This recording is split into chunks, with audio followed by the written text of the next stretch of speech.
साहब।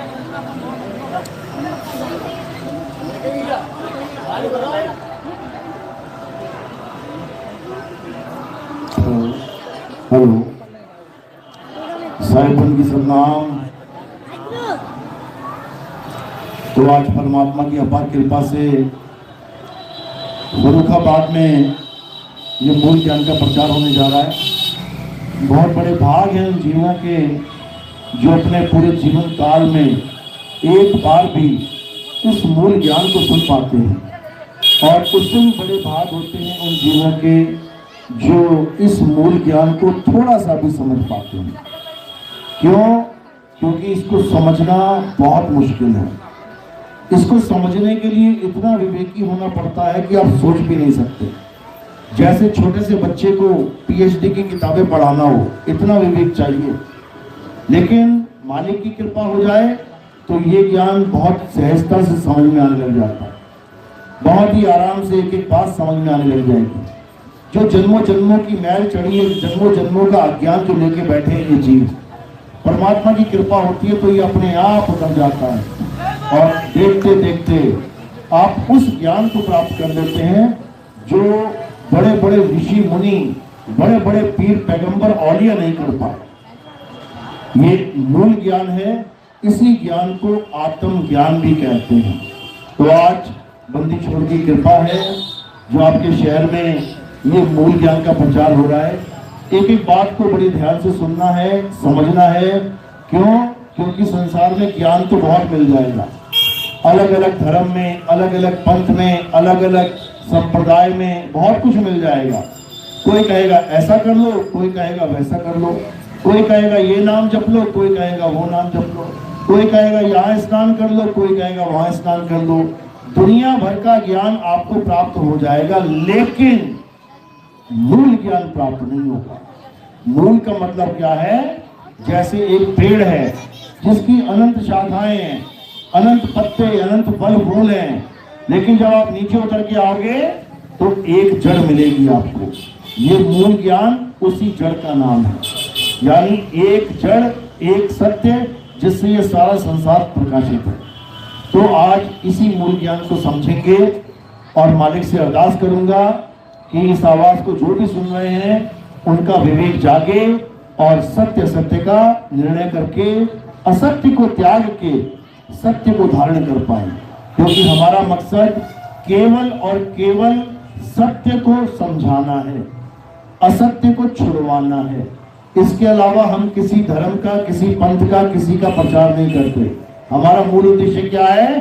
असत्य और सत्य दोनों को अलग अलग करके बता देना, ताकि आप किसी भी धर्म में हो, किसी भी जात में हो, किसी भी संप्रदाय में हो, आपको ये पता लग जाए कि आखिर सत्य है क्या। क्योंकि सत्य केवल एक ही है सारे संसार के लिए। अगर मैं इस मेज पे विष की बोतल रख दूं, जहर रख दूं, तो वो किसके लिए जहर है? एक धर्म, एक जात या एक संप्रदाय के लिए? सबके लिए। अगर मैं अमृत रख दूं तो किसके लिए अमृत है? सबके लिए। इसी प्रकार सत्य और असत्य ये सबके लिए सत्य है और सबके लिए असत्य है। इसलिए यहाँ पे तेरा मेरा वाला खेल नहीं है कि तेरा गुरु ऐसा, मेरा गुरु वैसा, बिल्कुल नहीं। अगर सच्चा है तो सबके लिए, और झूठा है तो सबके लिए। तो आज का सत्संग शुरू करने से पहले परमपिता परमात्मा के चरणों में बंदगी करेंगे, फिर सत्संग शुरू करेंगे। बोलिए परमपिता परमात्मा की, सदगुरु बंदी छोड़ कबीर साहेब की, सभी संतों की, सतगुरु मदन पति साहेब की, दीवान जवाहरपति साहेब की, सतगुरु राम सेवक साहेब की, सतगुरु वैरागपति साहेब की, सकल हंस को बंदगी साहेब बंदगी सतनाम। तो सबसे पहले ये समझना है कि तत्व हैं कितने। अगर ये बात समझ में आ गई तो अपने आप ही विवेक जाग जाएगा कि हम सत्य को पकड़ के बैठे हैं कि असत्य को। तो क्या कहते हैं गीता में कृष्ण जी? हे अर्जुन, इस दुनिया में दो प्रकार के तत्व हैं। किसके लिए? सबके लिए। कोई हिंदू है, मुसलमान है, सिख है, ईसाई है, इससे कोई मतलब नहीं। दो प्रकार के तत्व हैं, एक असत्य और एक सत्य। जैसे आग और पानी, आग सबके लिए आग है। हिंदू के घर में लगी तो वो परेशान, मुसलमान के घर में लगी तो वो परेशान, सिख के ईसाई के घर में लगी तो वो परेशान। अब इस आग को बुझाने के लिए कौन सा तत्व है? पानी। अगर वो पानी जिसके पास है उस पानी को यूज कर ले तो वो चाहे कोई भी हो, हिंदू है, मुस्लिम है, सिख है, ईसाई, उसका घर बच जाएगा। यानी दो तत्व हो गए, एक आग जलाने वाली और एक पानी उस आग को बुझाने वाला, बचाने वाला। इसी प्रकार इस दुनिया में दो प्रकार के तत्व हैं, एक है असत्य, एक है सत्य। असत्य सबके लिए असत्य है। अब वो असत्य है क्या? तो क्या कहते हैं कृष्ण जी?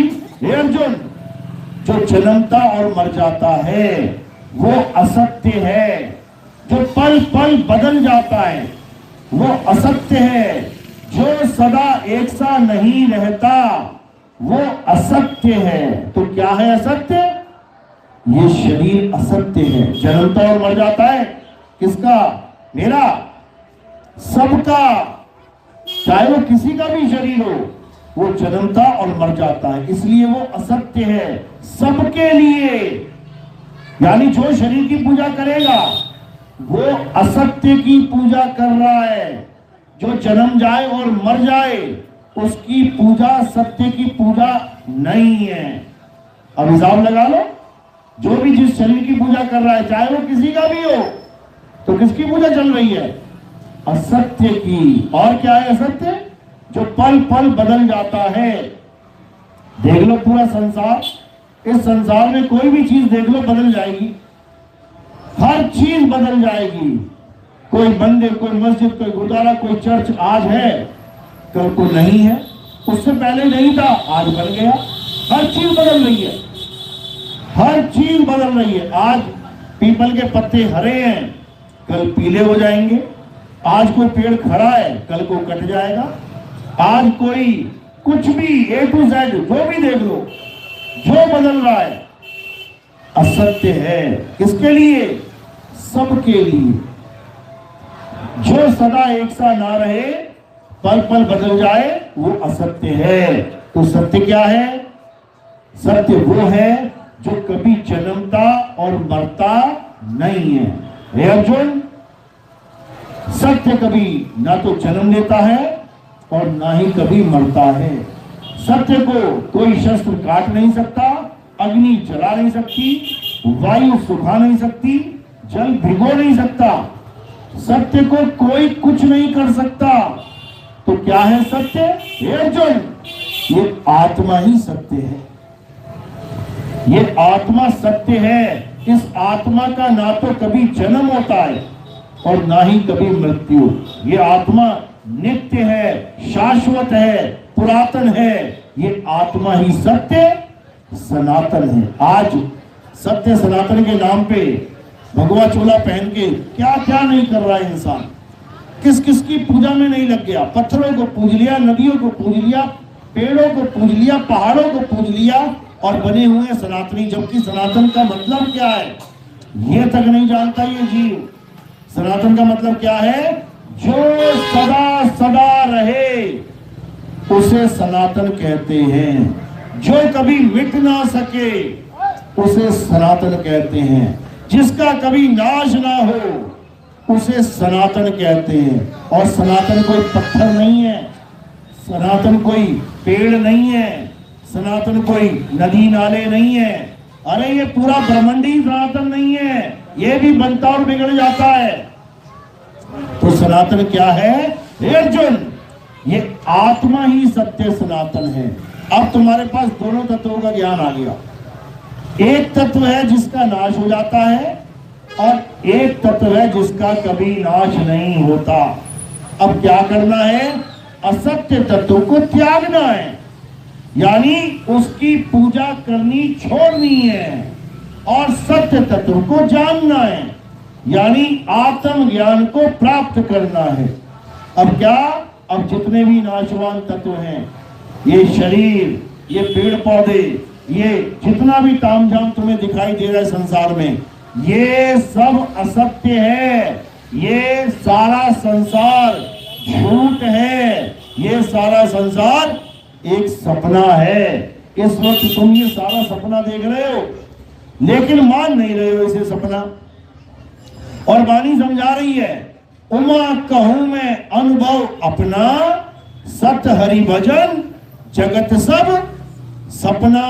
वाणी तो सुन ली, वाणी समझ भी ली कि दुनिया एक सपना है, लेकिन मान नहीं रहे हो। क्यों नहीं मान रहे हो?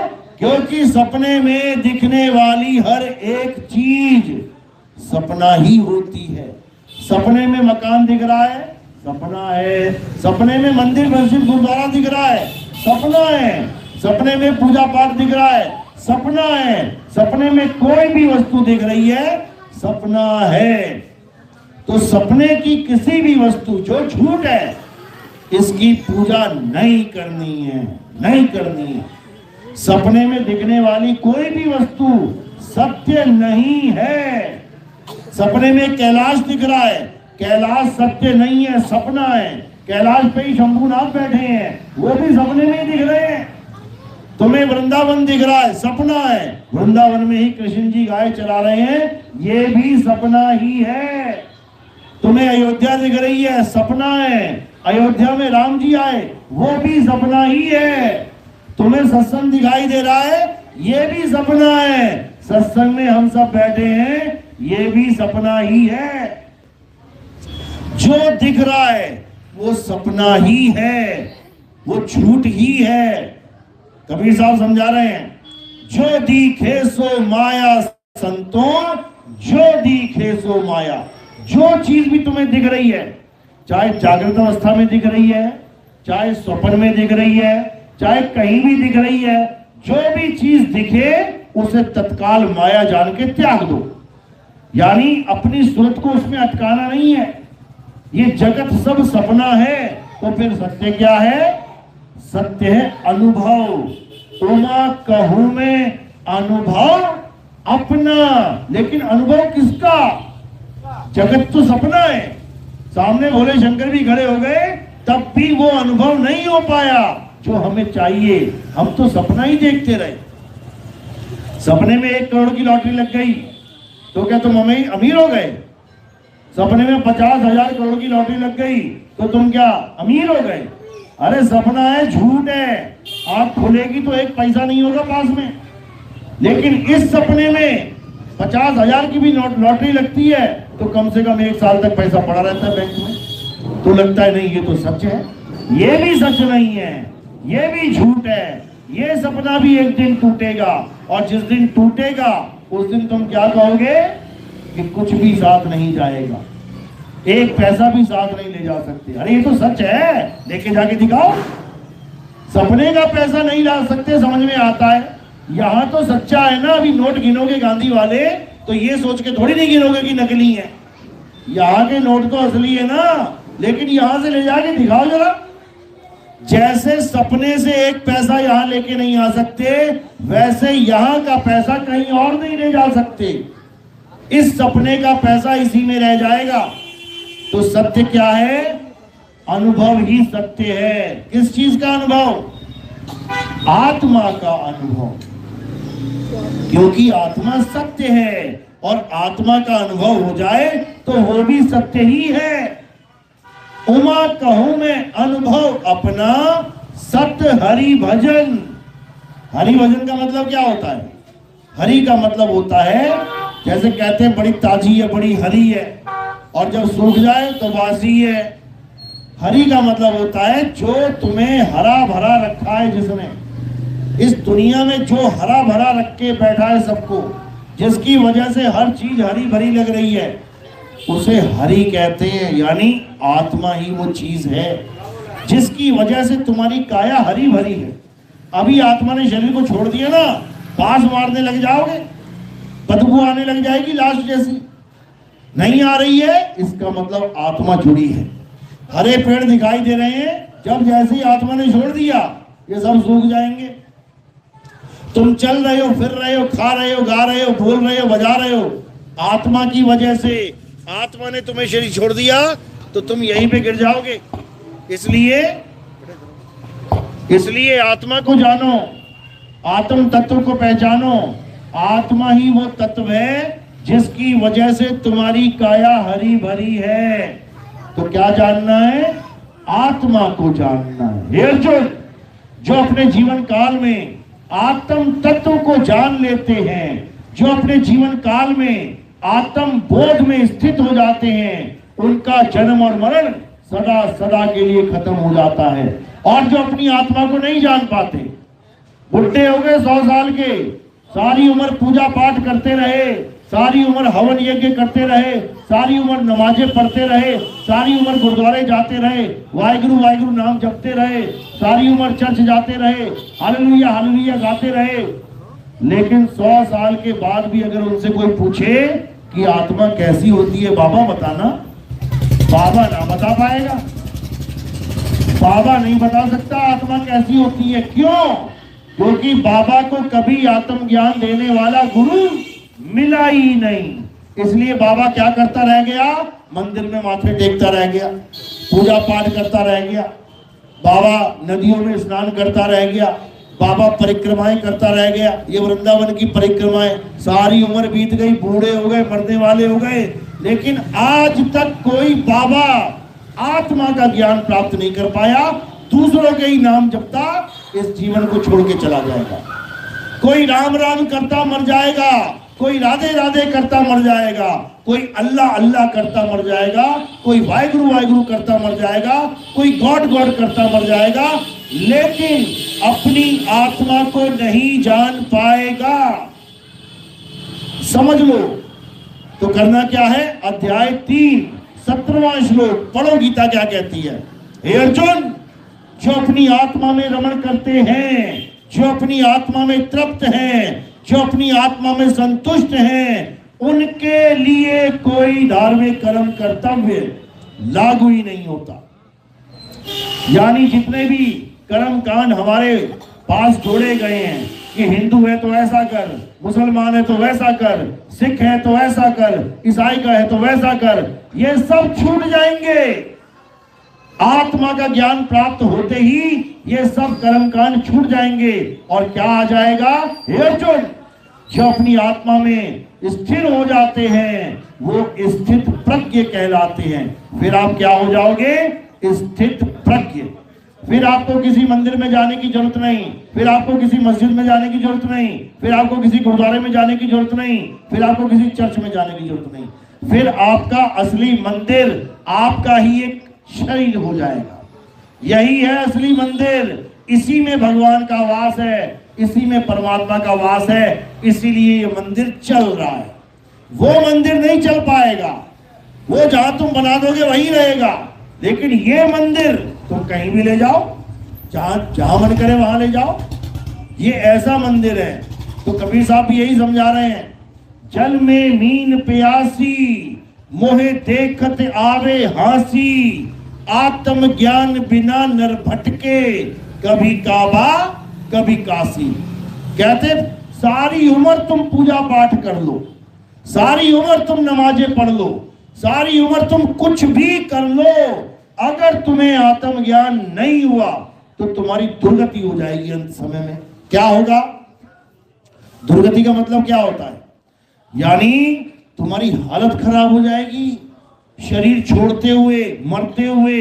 ये मौत जब आएगी ऊपर से नीचे तक तुम्हें कपा देगी, तुम्हें लगेगा सारा जीवन ही बर्बाद हो गया, तुम्हें लगेगा कोई मुझे बचा ले। क्यों लगेगा? कारण क्या है? क्योंकि तुम अपने आप को नहीं पहचान पाए, तुम अपने आप को शरीर मानते रह गए। जैसे तुमने माना कि मैं एक शरीर हूं, समझ जाओ कि अब मौत के लिए तैयार हो जाओ, क्योंकि शरीरों की मौत होनी ही होनी है। एक भी शरीर नहीं बच सकता। लेकिन अगर आत्मज्ञानी गुरु तुम्हारे जीवन में आ जाए, तुम्हें आत्मा का ज्ञान करवा दे, तुम्हें आत्मा का बोध करवा दे, तुम्हें आत्मा का अनुभव करवा दे, तो अनुभव करते ही तुम आत्मा हो जाओगे। आत्मा तुम्हें समझ में आ जाएगा कि मैं ये शरीर नहीं, मैं एक आत्मा हूं। अब जब तुम आत्मा ही हो गए अब कब मरोगे? आत्मा कब मर जाती है?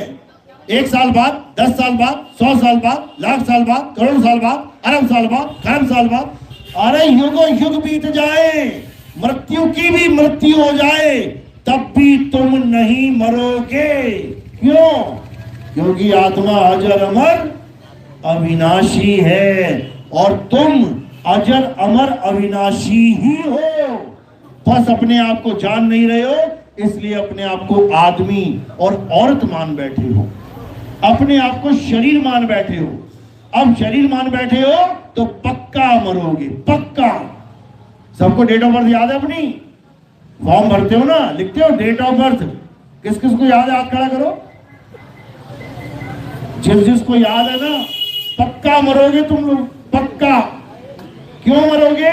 क्योंकि तुमने मान लिया कि मैं इस दिन पैदा हुआ था, अब इस दिन पैदा हुआ है तो मरेगा भी, जबकि असल में तुम कभी पैदा हुए ही नहीं। तुम क्या हो? अविनाशी हो। गाते तो हो, ईश्वर अंश जीव अविनाशी। तो जीव कौन है?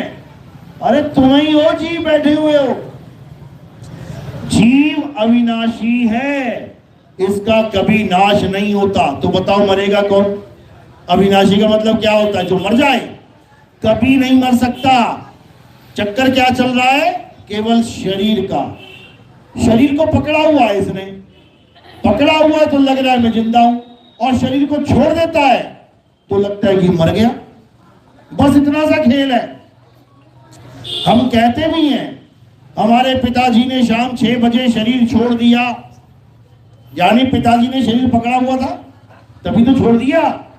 अब पिताजी ने जब शरीर छोड़ा, ये छोड़ा ये, अब कौन मरा? पिताजी मर गए या शरीर मर गया? जो चीज छोड़ी गई वो मर गई, और जिसने छोड़ा वो नहीं मरा, वो अजर अमर अविनाशी है। लेकिन ये तब समझ में आता है मेरे भाई, जब आत्म ज्ञानी गुरु हमारे जीवन में आ जाता है। तो कृष्ण जी ने अर्जुन को किस गुरु के पास जाने के लिए बोला, ये भी समझ लो। उन्होंने ये नहीं बोला कि वृंदावन में राधे राधे कर लेना, उन्होंने ये नहीं बोला कि अयोध्या जाके राम राम जप लेना, उन्होंने ये नहीं कहा काशी जाके ओम नमः शिवाय जप लेना। क्या कहते हैं? अध्याय 4 34वां श्लोक क्या बोल रहे हैं? हे अर्जुन, अगर तुम इस सत्य को जानना चाहते हो, अगर तुम इस परम तत्व को जानना चाहते हो, तो तुम कहां जाओ? तत्वदर्शी संत की शरण में जाओ। तत्वदर्शी संत क्या होता है? इसका मतलब, इसका मतलब ये नहीं होता कि राधे राधे राधे 8 करोड़ बार जप ले तो तत्वदर्शी हो जाएगा।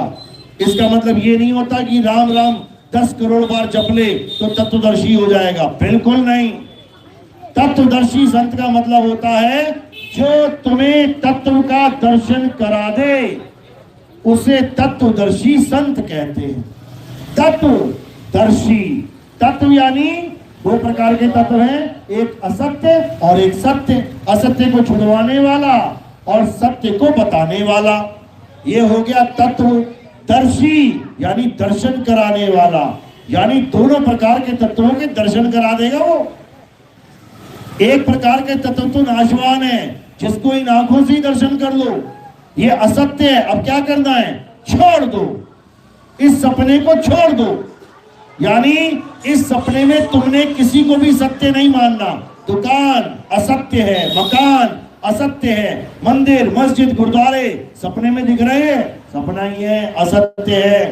तो सत्य क्या है? हे अर्जुन, आत्मा ही सत्य है। तो अब क्या करना है? संसार से अपना ध्यान हटाना है और अपनी आत्मा में लगाना है। बस इतना सा काम करना है।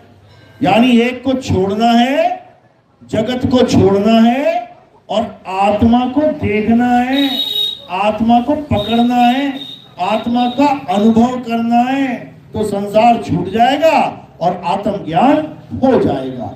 इसी को मदन साहिब समझा रहे हैं। सोई गुरु पूरा कहावे, जो 2 अक्षर का भेद बतावे, एक छुड़ावे एक लखावे, तब प्राणी निज घर को जावे। निज घर, ये सपने में नहीं, ये सपने वाले घर असली घर नहीं है हमारे। ये निज घर नहीं है जो तुमने बना लिए मिट्टी के, सीमेंट के, ईंटों के, ये तुमने बना लिए अपने रहने के लिए। ये हमारा घर नहीं है, ये हमारा देश नहीं है, ये हमारा संसार नहीं है। हमारा देश कहाँ है? परमात्मा का घर ही हमारा असली देश है। हम इस देश में आ गए हैं, इस संसार में आ गए जहां पल का भरोसा नहीं, कब भूकंप आ जाए, कब सुनामी आ जाए, कब जलजले आ जाए, कब क्या हो जाए। सुबह मेरा बच्चा निकला, शाम को घर वापस आएगा, कोई गारंटी नहीं है। स्कूल की बस पलट गई, 50 बच्चे मर गए, रोते रहो। पापा गए जॉब पे, सड़क पे ट्रक चढ़ गया ऊपर, मर गए, रोते रहो। शादी के लिए बारात जा रही है, खाई में गिर गई, रोते रहो। भगवान की पूजा करने के लिए पूरी बसें जा रही है, यात्रा करने के लिए पहाड़ से गिर गई, रोते रहो। यही चलता रहेगा यहाँ पे, क्योंकि ये परमात्मा का घर नहीं है मेरे भाई, ये काल भगवान का घर है, ये साक्षात मृत्यु लोक है। तुम अपने घर का नाम क्या रखोगे बनाने के बाद? मृत्यु लोक रख के देख लेना। तुम अपने मकानों का नाम रखोगे स्वर्ग, जन्नत, मन्नत, मृत्यु लोक रख के देख लेना। ये काल भगवान का साक्षात मृत्यु का मृत्यु लोक है, याद रखो। तो क्या करना है? इस मृत्यु लोक से अब हमने घर वापसी करनी है। सुना है ना घर वापसी? घर वापसी का नाम सुना है? ये क्या होती है? लोग कहते हैं हिंदू से मुसलमान हो गया और मुसलमान से फिर हिंदू हो जाए तो घर वापसी हो गई। बताओ घर वापसी ऐसे कैसे घर वापसी? अरे ये है वो जगह जहां हम आ गए अपना घर छोड़ के, अब यहां से वापसी करनी है। धर्म बदलने का मतलब घर वापसी नहीं होती। हिंदू है तो मुसलमान हो गया, मुसलमान सिख हो गया, ईसाई हो गया, घर वापसी होगी। कहीं नहीं घर वापसी हुई।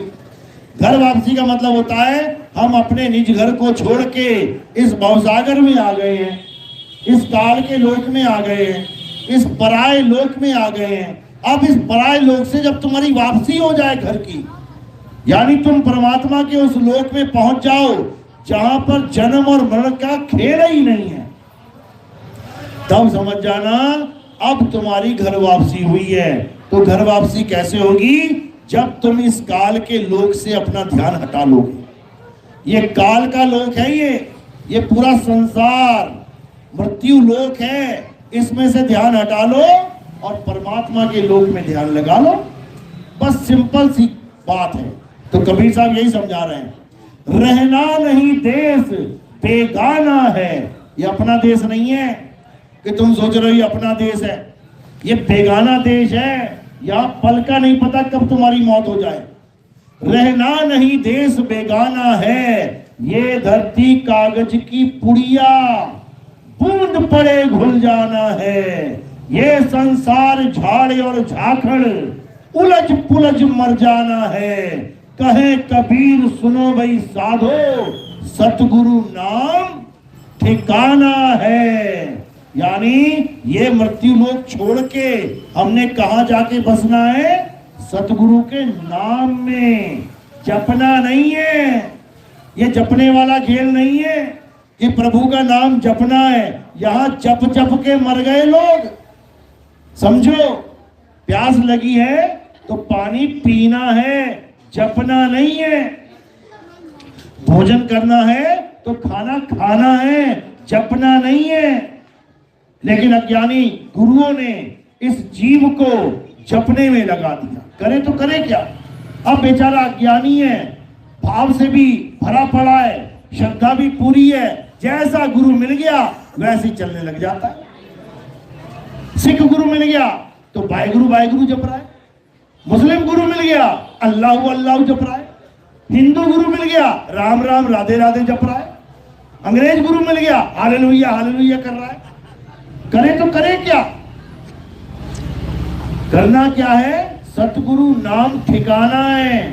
अपने ठिकाने को जानो कि मैंने जाना कहाँ है। यानी संसार से अपना बोरिया बिस्तरा उठाओ और परमात्मा के घर में अपना रजिस्ट्रेशन करवाओ, तभी जाओगे वहां पे। तो कैसे जाएंगे वहां पे? सूरत के माध्यम से। यानी अभी सूरत कहां फंसी है? संसार में। इसलिए तुम अपने आप को संसार में देख रहे हो। फिर सूरत कहां लग जाएगी? परमात्मा में। तब तुम्हारा वास परमात्मा में हो जाएगा। तो साहिब समझा रहे हैं, सूरत फंसी संसार में, तासे पड़ गई दूर। सूरत बांध स्थिर करो, आठों पहर हुजूर। यानी अभी जो संसार में तुम्हारी सुरता फंसी हुई है, क्या करना है? संसार से हटा के गुरु के नाम में लगा देना। जब गुरु नामदान देता है, नाम दीक्षा देता है, वो कोई मंत्र वंत्र नहीं देता कि तुम्हें कुछ जपना है, कुछ नहीं जपना। वो तो कहां ढूंढे रे बंदे, मैं तो तेरे पास में, ना मैं जप में, ना मैं तप में, ना एकांत निवास में। किसी जप तप के चक्कर में नहीं पड़ना है, कोई जपी तपी नहीं बनना है। क्या बनना है? आत्मज्ञानी, आत्मज्ञानी बनना है।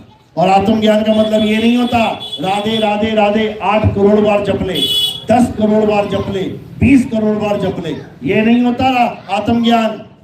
आत्मज्ञान का मतलब ये नहीं होता अल्लाह अल्लाह जप ले, वाहिगुरु वाहिगुरु जप ले। आत्म शब्द ही इतना महान शब्द है कि आत्म नाम जुड़ते ही सारी दुनिया से कनेक्शन टूट जाता है। और किससे जुड़ जाता है? खुद से। जहां पर भी आत्म शब्द जुड़ गया तो भाई साहब तुम्हारी बात हो रही है, दुनिया से अलग कर देता है ये केवल आत्म शब्द। कैसे? अभी तुम्हें कोई कहे किसी की भी कथा लिखो तो तुम क्या करोगे? किसी की भी कथा लिखने लग जाओगे। लेकिन अगर एक शब्द जोड़ दिया साथ में, आत्म कथा लिखो, अब किसकी लिखोगे? आत्म कथा यानी खुद की। बस आत्म जुड़ गया तो सारी दुनिया से नाता टूट गया। इतना महान शब्द है ये। अभी गली में कत्ल हो जाए, तुम्हें कोई कहे अरे हत्या हो गई, हत्या हो गई, तुम शक करोगे पता नहीं किसने की होगी। अगर कोई कहे आत्महत्या कर ली किसी ने, तो किस पे शक करोगे? उसी के ऊपर, उसी ने करी है। किसकी? खुद की। तुम आत्महत्या करोगे, किसकी करोगे? खुद की। इसी प्रकार कोई तलवार लेके घूम रहा है, उससे पूछो क्यों लेके घूम रहा भाई? आत्मरक्षा के लिए। किसकी रक्षा करेगा? खुद की। इसी प्रकार आत्मनिर्भर, जो कहता है मैं आत्मनिर्भर हूं, इसका मतलब ये नहीं वो कटोरा लेके घूमता है कहीं किसी से मांगता है, वो खुद पे निर्भर है, खुद पे। इसी प्रकार आत्म कल्याण यानी खुद का कल्याण। इसी प्रकार आत्म ज्ञान यानी खुद का ज्ञान, किसी और का नहीं। कि हिंदू आ गया तो राम राम पकड़ा दिया, मुसलमान आ गया अल्लाह अल्लाह पकड़ा दिया, सिख आ गया वाहिगुरु वाहिगुरु पकड़ा दिया, ईसाई आ गया गॉड गॉड पकड़ा दिया। अरे आत्म ज्ञान का मतलब तुम्हें खुद का ज्ञान हो जाए, मैं क्या हूं। और जब तुम्हें समझ में आ जाएगा कि मैं क्या हूं, तब तुम्हें ये बोध हो जाएगा कि तुम एक आत्मा हो। और जब तुम हो जाओगे एक आत्मा, उसके बाद शरीरों का खेल खत्म, जन्म मरण का खेल खत्म, फिर आत्मा सो परमात्मा का भेद शुरू हो जाएगा। यानी जो तू सो हम, तुम में और परमात्मा में कोई भेद नहीं रह जाएगा। भेद किसका रहेगा? मात्र काया का।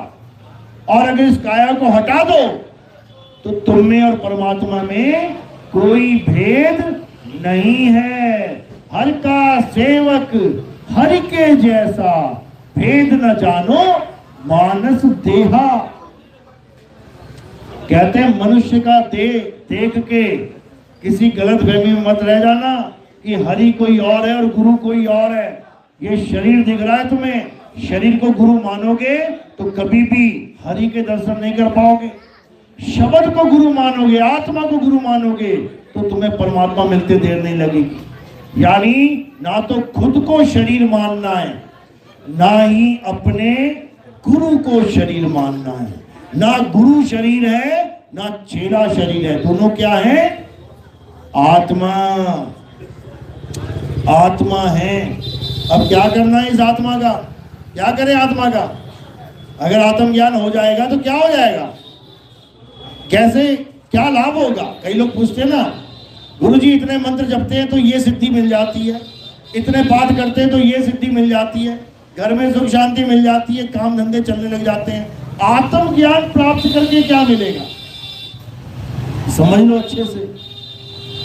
चाहे कितने धंधे चल जाएं, चाहे कितनी नौकरियां मिल जाएं, चाहे कितना कुछ तुम्हारे जीवन में आ जाए, अंत में तुम्हें खाली हाथ जाना है, छोड़ के जाना है और यही मरना पड़ेगा इस संसार में। सारा कुछ प्राप्त करने के बाद भी शून्य के शून्य हो जाओगे। एक पैसा ना लेके गए, एक धंधा चला वो ना लेके जा पाए, बीवी बच्चे पैदा किए वो ना ले जा पाए, फिर लेके क्या गए? लेकिन आत्मज्ञान में क्या होता है?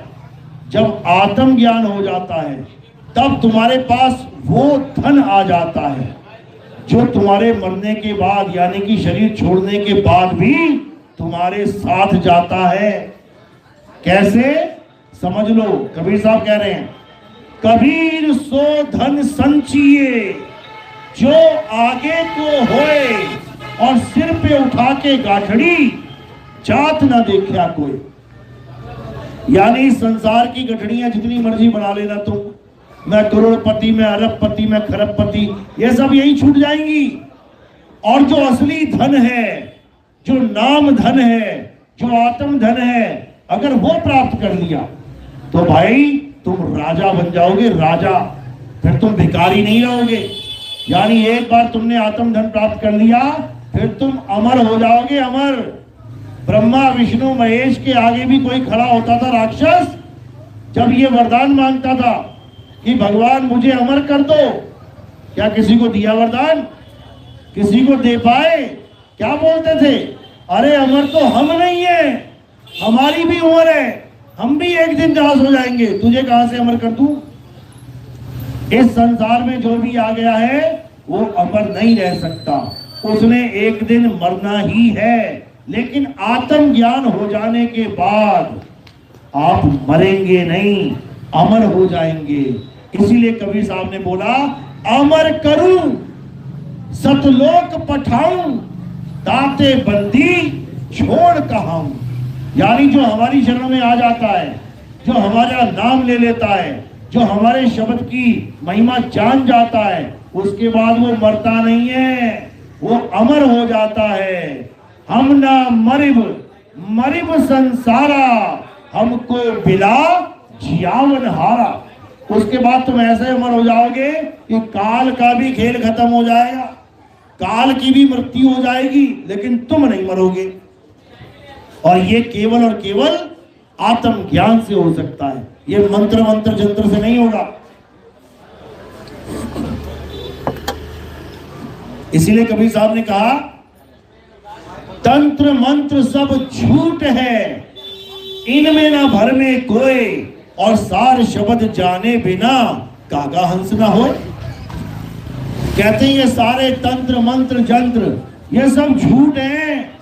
क्यों बोला झूठ? क्योंकि ये इंसानों ने बनाए हैं, ये अक्षरों से बनाए हैं, हिंदी के, पंजाबी के, उर्दू के, फारसी के, चाइनीज, मंगोलीज, जापानीज, फ्रेंच, दुनिया भर की भाषाएं किसने बनाई? इंसान ने बनाई। इंसान अक्षर बना के, भाषाएं बना के, उन्हीं अक्षरों से मंत्र बना के अब उसी को जपना शुरू कर दिया। अरे खुद ही मंत्र बना के खुद ही जप रहा है और सोच रहा है मंत्र बहुत महान है। अरे तूने ही बनाया है, खुद ही मूर्ति बना के खुद ही पूजा कर रहा है, सोच रहा है मैंने भगवान को बना दिया। अरे भगवान को तू क्या बनाएगा भाई? भगवान सबको बनाता है कि इंसान भगवान को बनाता है? ये भी नहीं समझ पा रहा है। तो यानी कि अब क्या करना है? अब एक छुड़ाए, यानी उन नामों को छोड़ देना है जो इंसान ने बनाए हैं। एक लखाए, उस नाम को लख लेना है जो सदा सदा से था, है और रहेगा। और वो क्या है? आत्मा ही वो नाम है। जब हम किसी गुरु के पास जाते हैं नामदान लेने, असल में संतों की भाषा में नामदान का मतलब होता है आत्मा का ज्ञान। लेकिन अज्ञानी गुरुओं ने क्या बना दिया?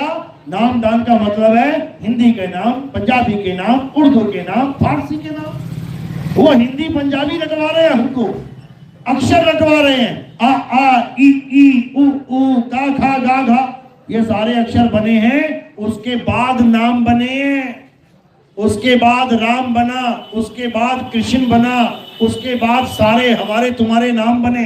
पहले क्या बना? अक्षर बने। किसने बनाए? आदि मानव ने। आदि मानव नाम सुना है ना? आज भी आदि मानव है। ये मत सोचना कि आदि मानव मर गए। कहां पे आदि मानव? कभी अफ्रीका के जंगल में चले जाना, वहां तुम्हें आदि मानव दिखाई देंगे।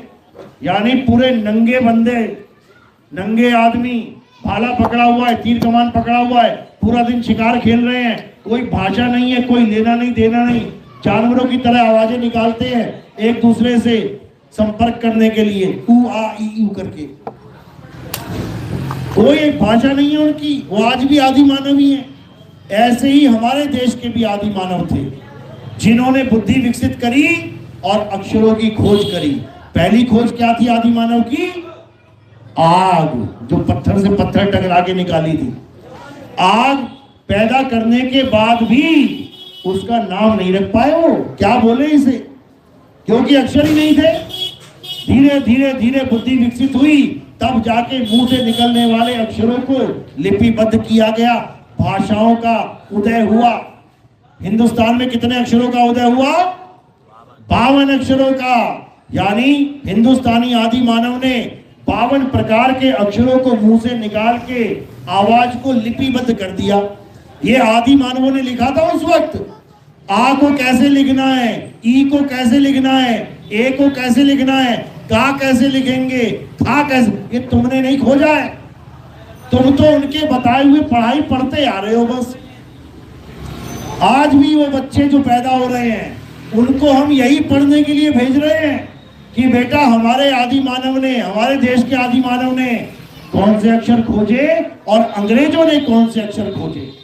बच्चा स्कूल में जाके दोनों भाषा पढ़ता है ना, घर में आके बताता है आ ई उ ऊ, और घर में आके बताता है ए बी सी डी ई। क्या पढ़ रहा है ये दोनों प्रकार के आदि मानवों का ज्ञान लेके बैठा है आज बच्चा। हमारे देश के आदि मानव 52 अक्षर को बना के बैठे थे, और विदेशी यानी अंग्रेज कितने अक्षर बना पाए? 26 अक्षर। यानी हमारे आदि मानवों का बुद्धि स्तर उन अंग्रेजों से, उन अंग्रेजी आदि मानवों से 2 गुना ज्यादा था। वो 26 पे अटक गए, A B C D E F G चाहे, और हम 52 तक पहुंच गए। हम दुगने बुद्धिमान हैं उनसे, लेकिन इतनी बुद्धि डल हो गई है हमारी कि हम यही नहीं समझ पा रहे हैं कि हम ही ने अक्षर बनाए और हम ही उसका जाप कर रहे हैं। बनने वाला बड़ा होता है या बनाने वाला? तुमने मकान बनाया, तुम महान हो या मकान महान है? तुमने घड़ा बनाया, तुम महान हो कि घड़ा महान है? समझो, बनाने वाला बड़ा होता है, बनने वाला छोटा। बनने वाले के जैसे हजारों बनाने वाला। एक घड़ा मैंने बनाया, घड़ा मुझे नहीं बना सकता, मैं हजारों घड़े बना सकता हूं। कौन बड़ा हुआ? बनाने वाला। तो बनाने वाला कौन है? आत्मा ही है बनाने वाली। बिना आत्मा के अक्षर बना लोगे? ये जितने अक्षर मुंह से निकल रहे हैं किसकी वजह से? आत्मा की वजह से। ये जितने नाम मुंह से निकल रहे हैं किसकी वजह से? आत्मा की वजह से। तो जो नाम निकल रहे हैं और जो उनको निकाल रहा है, दोनों में से बड़ा कौन? जो निकाल रहा है। वो चाहे हिंदी के निकाल दे, आ ई उ ऊ, वो चाहे अंग्रेजी के निकाल दे, A B C D E F G H I J K. निकालने वाला बड़ा है, निकलने वाला छोटा। यानी जो निकाल रहा है वो सतनाम है, और जो निकल रहा है वो असत नाम है, झूठा नाम है। समझ लो, ये नकली नाम है, मुंह से निकल रहे हैं। क्यों? होठ कंठ जीभ से निकल रहे हैं, नकली है। और जो असली नाम है वो सतनाम है, यानी आत्मा है। आत्मा चाहे तो सारी वर्णमाला बोल दे एक बार में, सारी भाषाएं सीख ले। तो इसी को समझना है। यानी आत्मा असल है और ये नकल है, इन दोनों में भेद करना है। सोई गुरु पूरा कहाए, दो अक्षर का भेद बताए। अक्षर का मतलब अक्षर भी होते हैं आ ई ई, और अक्षर का मतलब अविनाशी आत्मा भी होता है। आप नेट पे सर्च करोगे, गूगल में देख लेना, चाहे डिक्शनरी में देख लेना, आप लिखना अक्षर का मतलब क्या होता है, आपको दोनों प्रकार के अक्षरों का ज्ञान आ जाएगा। क्या लिखा होगा वहां पे? वर्णमाला की सबसे छोटी इकाई को अक्षर कहते हैं। एक तो हो गया ये वाला अक्षर जो मुंह से निकल रहा है, वर्णमाला की छोटी इकाई, और एक अक्षर होता है अविनाशी आत्मा, जिसको परमात्मा भी कहते हैं। यानी दोनों को अक्षर ही कहा जाता है। तो जब गुरु आता है तो दोनों अक्षरों का निबेड़ा कर देता है। सत्य असत्य का करे निबेड़ा, और कहे कबीर सो हंस है मेरा। तो क्या करना है? ये बोलने लिखने वाले जितने भी अक्षर हैं, इन सबको छोड़ देना है, जपना नहीं है। और क्या करना है? इन अक्षरों को बनाने वाली आत्मा, उसका ध्यान करना है। बस इतना करना है। अक्षरों का जाप होता है और आत्मा का ध्यान होता है, दोनों में फर्क है। अक्षरों को जपा जाता है, हिंदी के जप लो, अंग्रेजी के जप लो, उर्दू के जप लो, और आत्मा का स्मरण किया जाता है, याद किया जाता है, सिमरन किया जाता है। तो हमने आत्मा का सिमरन करना है, ना कि अक्षरों को जप के अपना अनमोल जीवन बर्बाद करना है। बोलिए परमपिता परमात्मा की सदा ही जय हो। तो आज का सत्संग यही समाप्त करते हैं। आगे का सत्संग सुनने के लिए आप YouTube चैनल सब्सक्राइब करें, नितिन दास के सत्संग। आप इतना लिखोगे, आपके सामने बहुत सारे सत्संग आ जाएंगे। सुनते जाओ, सुनते जाओ, सुनते जाओ। ये जितना भी दिमाग में कचरा बैठा हुआ है, जितना भी अज्ञान तुम्हारे दिमाग में है, जितना भी असत्य तुम्हारे दिमागों में भर दिया गया है, इन अधूरे गुरुओं के द्वारा ये सारी सफाई हो जाएगी। हर असत्य को तुम जान जाओगे, ये भी असत्य है, ये भी असत्य है, ये भी असत्य है, और उसको छोड़ते चले जाओगे। और सत्य क्या है वो भी जान जाओगे कि क्या सत्य है। और अगर सच में सत्य के पुजारी हो तो फिर सत्य को पाने के लिए भी तैयार हो जाओ। चलो, तो आज का सत्संग यही समाप्त करते हैं। अब आरती का समय, आरती कैसे करनी है पहले समझ लो, भीड़ ज्यादा है, थोड़ा दूर हो जाना है। पहले हल्का सा दूर हो जाओगे, गैप आ जाएगा। एक एक करके आते जाएंगे। ये फूल मेरे सिर पे रखते जाएंगे।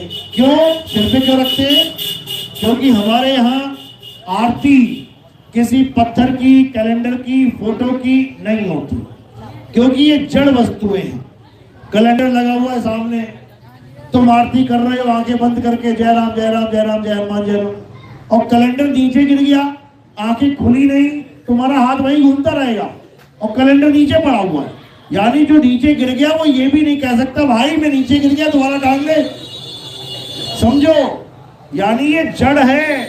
जड़ जड़ कभी नहीं बोल के बता सकता कि मेरे साथ क्या हो रहा है। चेतन बता सकता है। तुम्हें सर्दी लग रही है अभी बता दोगे, तुम्हें गर्मी लग रही है अभी बता दोगे। वो मूर्ति पड़ी हुई है, बारिश पड़ रही है, बता भी नहीं रही है कि मैं बारिश में भीग रहा हूं, मुझे अंदर कर लो। तो भाई ऐसा भगवान नहीं होता। हमारे यहाँ आत्मा की पूजा होती है। अब आत्मा पकड़ के लानी पड़ेगी कहीं से।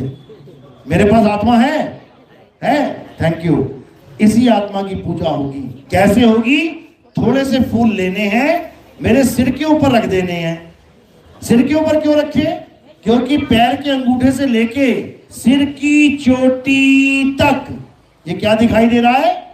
नाशवान शरीर। और हमने नाशवान शरीर की आरती नहीं करनी है भाई। हमारे यहाँ किसी भी नाशवान चीज की आरती नहीं होती। तो आरती किसकी करनी है? अविनाशी आत्मा की। जब हम इस काया से परे फूलों को समर्पित कर देते हैं तो ये आत्म देव के चरणों में समर्पित हो जाते हैं। हमने आत्मा की आरती करनी है। और कोई प्रचार प्रसार में योगदान करना चाहेगा तो वो सेवा केवल पैरों में रखनी है, गोद में मत रखना, गोद भराई नहीं हो रही यहाँ पे। संतों की जो सेवा होती है वो चरणों में रखी जाती है। माया का स्थान चरणों में रखा गया है। अब इस सेवा का हम क्या करते हैं, हमने कोई आश्रम नहीं बनाया, ना ही हमने सारी उम्र आश्रम बनाना है। हमारा काम आश्रम खेलना नहीं है।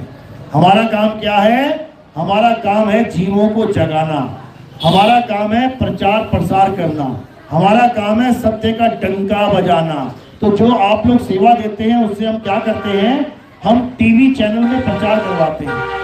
आप अपने घर में टीवी खोलेंगे, साधना टीवी सुबह सुबह खोल लेना, तुम्हें कई बार मिल जाऊंगा मैं वहां पे। ईश्वर टीवी खोल लेना, तुम्हें कई बार मिलूंगा वहां पे मैं। बाकी बाबा लोग भी मिलेंगे। बाकी बाबा लोग कह रहे होंगे पूरा पूरा दिन नाम जपो, नाम जपो, नाम जपो, और मैं क्या बोल रहा हूँ, नाम छोड़ो, नाम छोड़ो, नाम छोड़ो।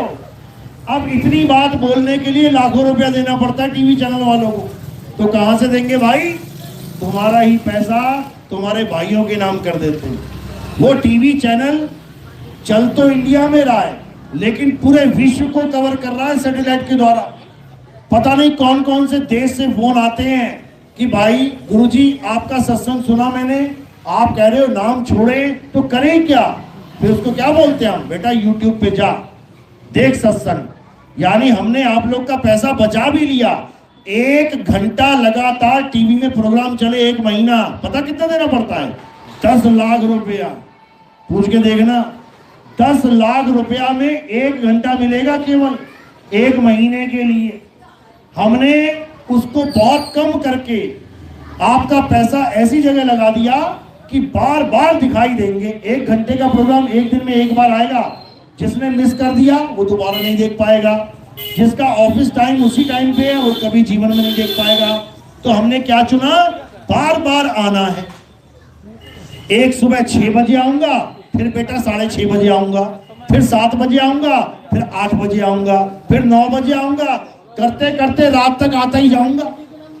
तेरा ऑफिस का कोई भी टाइम हो कोई बात नहीं, तू धार्मिक चैनल देख तो सही, तुझे जगाने के लिए मैं आ जाऊंगा। तो जगाने के लिए आना तो आसान है, लेकिन भैया पेमेंट भी देनी पड़ती है। तो वो कहां से आती है? वो आपकी सेवा से आती है। तो इन दानवीर कर्णों की सदा ही जय हो। बोलिए परम पिता परमात्मा की जय हो, जय हो। सतनाम साहिब। अब आरती लगा लो और थोड़ा सा पीछे होके ना आगे खुला रखना मैदान, आरती करते जाओ और इधर कोने में जगह छोड़ देना, पीछे निकलते जाओ। बोलिए परमपिता परमात्मा की सदा ही जय। या फिर ये वाली जगह छोड़ दो, इधर से आगे आ जाओ, ऐसे ऐसे जाते। अटक मत जाना, निकालने के लिए आए, अटकाने के लिए नहीं आए हैं, समझे? पहले से जगह छोड़ दो अच्छे बच्चों की तरह, उसके बाद ऐसे निकलते जाओ। चलो साईं बंदगी सतनाम, जय बंदगी छोड़।